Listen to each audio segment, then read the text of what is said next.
नमस्कार सर, मेरा नाम गौरव है और आज हम बात करेंगे कि आयु के हिसाब से या एज के हिसाब से आपको कौन सा म्यूचुअल फंड या किस वित्तीय साधन में निवेश करना चाहिए। जबकि आपके पास इन्वेस्टमेंट के लिए 10 से 20 साल या उससे भी अधिक समय है, तो आपको किस वित्तीय साधन में इन्वेस्ट करना चाहिए। तो दोस्तों, स्वागत है आपका हमारे चैनल वेल्थ विद गौरव पे। और यहाँ हम बात करते हैं पैसे के बारे में, मैनिफेस्टेशन के बारे में, वेल्थ क्रिएशन के बारे में और ऐसे ही अनेक टॉपिकों के बारे में जिससे आपका संपूर्ण विकास हो सके। तो चलिए आज का विषय पर शुरू करते हैं। तो मान लीजिए कि एक 20 साल का नवयुवक है, क्या उसे भी उसी हाइब्रिड फंड या दूसरे फंड में निवेश करना चाहिए जिसमें कि उसके दादाजी निवेश कर रहे हैं या फिर उसके अंकल निवेश कर रहे हैं? नहीं, ये सही नहीं होगा। एज के हिसाब से आपको अपनी जो वित्तीय साधन है, एफडी या फिर आरडी या फिर जो म्यूचुअल फंड या फिर गोल्ड, उसमें निवेश किस प्रकार से करना चाहिए और कितने प्रतिशत का करना चाहिए, ये आपके ऊपर निर्भर करता है। तो आज इस वीडियो में हम इसी बारे में बात करने वाले हैं। चलिए शुरू करते हैं। तो दोस्तों, म्यूचुअल फंड या किसी भी इक्विटी साधन में आपके रिस्क लेने की क्षमता का सबसे पहले आकलन किया जाता है, उसके बाद ही इन्वेस्टमेंट के ऊपर गौर किया जाता है। सबसे पहले आपकी उम्र जितनी है उसे 100 में से घटा दें तो आपकी रिस्क लेने की क्षमता आ जाती है, या फिर आपका इक्विटी में निवेश कितना होना चाहिए ये संख्या आ जाती है। जैसे कि अगर हम एक एग्जांपल लें कि एक नवयुवक जो कॉलेज पास आउट है और उसकी एक नौकरी लगी है और उसकी उम्र 20 से 22 साल है, तो अगर उसकी उम्र को 100 में से माइनस करेंगे, जो जैन जी हैं आज के, मतलब जनरेशन जेड, उनके लिए जो है अगर 100 में से उसकी उम्र को माइनस करेंगे तो 80 आएगा। तो 80% उसका जो है इक्विटी में निवेश होना चाहिए और बाकी 20% जो है वो अन्य साधनों में निवेश कर सकता है। तो इस तरह से उसके पास 20 ईयर्स से जब वो अपनी इन्वेस्टिंग की जर्नी चालू करेगा, वेल्थ बनाने की जर्नी चालू करेगा, तो वो अपने विभिन्न साधनों के अंदर इक्विटी में निवेश करेगा। जैसे या तो अगर उसको समझ है या वो किसी को फॉलो कर रहा है तो उनकी राय मान करके डायरेक्ट स्टॉक्स में, और ऐसे ही म्यूचुअल फंड्स में एक फाइनेंशियल एडवाइजर की सलाह लेकर के वो उसे फॉलो करेगा और उसके पास आराम से 30 से 40 साल का टाइम पीरियड है जो उसके वेल्थ को जनरेट करेगा। तो ये उसके लिए एक बहुत ही अच्छा साधन हो सकता है। दोस्तों, अब हम बात करते हैं हमारी दूसरी जनरेशन की, और वो है 30 से लेकर के 45 ईयर्स तक की, 30 से लेकर 45 ईयर्स तक की जनरेशन। ये जनरेशन के ऊपर थोड़ा मतलब भार परिवार का ज्यादा आ जाता है। अब इन्हें मकान खरीदना होता है जिसकी ईएमआई चुकानी पड़ती है, होम लोन की, एक गाड़ी भी चाहिए होती है, साथ साथ बच्चों की पढ़ाई का भी सिलसिला चल रहा है, तो इनके ऊपर एक एजुकेशन फीस जो है वो भरने का भी है। साथ ही साथ अगर इनके माता पिता साथ में रहते हैं तो उन बुजुर्गों की जो चिकित्सीय मेडिकल चिकित्सा होती है उनके ऊपर भी उनका खर्चा ज्यादा होता है। और इसके अलावा परिवार तो उन्हें चलाना है ही, तो उनके ऊपर पारिवारिक जिम्मेदारियां ज्यादा हैं। तो इस वजह से जैसे कि हम 100 माइनस उनकी उम्र माइनस करें तो 70 से लेकर के 65% तक का जो रिस्क लेने की कैपेसिटी आती है, उसके हिसाब से हाइब्रिड म्यूचुअल फंड या हाइब्रिड एग्रेसिव म्यूचुअल फंड सामने आते हैं। इसके अलावा वो बैलेंस एडवांटेज म्यूचुअल फंड के अंदर भी निवेश कर सकते हैं।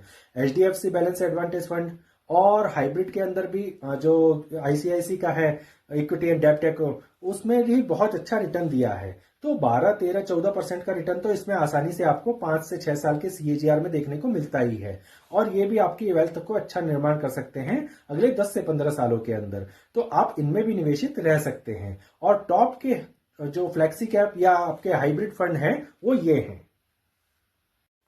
तो दोस्तों, अब आता है उम्र का अगला पड़ाव जो कि है 45 ईयर्स से लेकर के 60 ईयर्स तक का।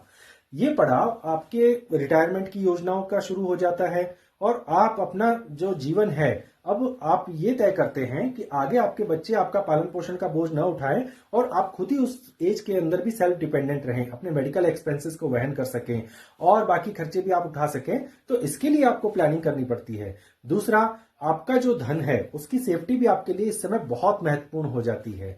तो इस समय आपको अपने धन की सेफ्टी को देखते हुए ज्यादा से ज्यादा आपका जो पोर्शन है वो डेब्ट म्यूचुअल फंड में रखना चाहिए। क्यों? क्योंकि इस पे आपको एक निश्चित जो भाग है वो परसेंटेज मिलता जाता है और ये एफडी से कहीं बेहतर होता है। कई सालों की सीएजीआर की तुलना करेंगे तो ये आपको एफडी से कहीं बेहतर दिखेगा। इसके अलावा आपको कुछ पैसा लिक्विड फंड में रखना चाहिए कि जिससे कि कभी भी जरूरत के समय आप इसे आवश्यकता अनुसार फटाफट निकाल के यूज कर सकें। और इसके अलावा आप कॉर्पोरेट बॉन्ड्स का भी चयन कर सकते हैं, जो भी आपको एक लंबे निश्चित अंतराल पर सरकार द्वारा ये जारी किए जाते हैं और एक निश्चित अंतराल पर आपको अच्छी रेट ऑफ इंटरेस्ट 8 से 9, 10 और कई बार तो 11% तक भी दे सकते हैं। इसमें आपको इनकी क्रेडिट का ध्यान रखना चाहिए कि वो AA या AAA तक हो, तो ये काफी सुरक्षित माने जाते हैं। दोस्तों, अगली जो उम्र की अवधि आती है वो है 60 ईयर्स से अबव, जब आप रिटायरमेंट ले चुके हैं और अब आपको अपने खर्चों को केवल भुगतान करने के लिए आपको एक राशि चाहिए। इसके अलावा जो आपका संचय किया हुआ धन है उसे आपको सुरक्षित रखना है। तो इस अवधि के लिए सबसे बेस्ट है लिक्विड फंड, जिनमें आपको निरंतर एक राशि मिलती रहेगी। इसके अलावा पोस्ट ऑफिस या फिर ऐसी ही कई योजनाएं जिनमें सीनियर सिटीजन सेविंग स्कीम या फिर मंथली इनकम स्कीम के नाम से चलने वाली योजनाएं आपके लिए बिल्कुल सेफ रहेंगी। उसमें आपको हर मंथ कुछ ना कुछ धन मिलता रहेगा और आपका पैसा सेफ भी रहेगा। यहां आपको ग्रोथ के अवसर तो नहीं मिलेंगे, क्योंकि आपकी एज उस पार तक आ चुकी है जब आप ग्रोथ लेने की तरफ नहीं, अपने धन को सुरक्षित रखने और उससे एक निवेश की राशि हमेशा मतलब अपने खर्चे के लिए निकालने की तरफ ध्यान दे सकते हैं। तो ये आपके लिए बहुत महत्वपूर्ण है कि आपका धन इस समय सुरक्षित रहे और आपको एक निश्चित आय आती रहे, जिससे समाज में भी आपका सम्मान बना रहे।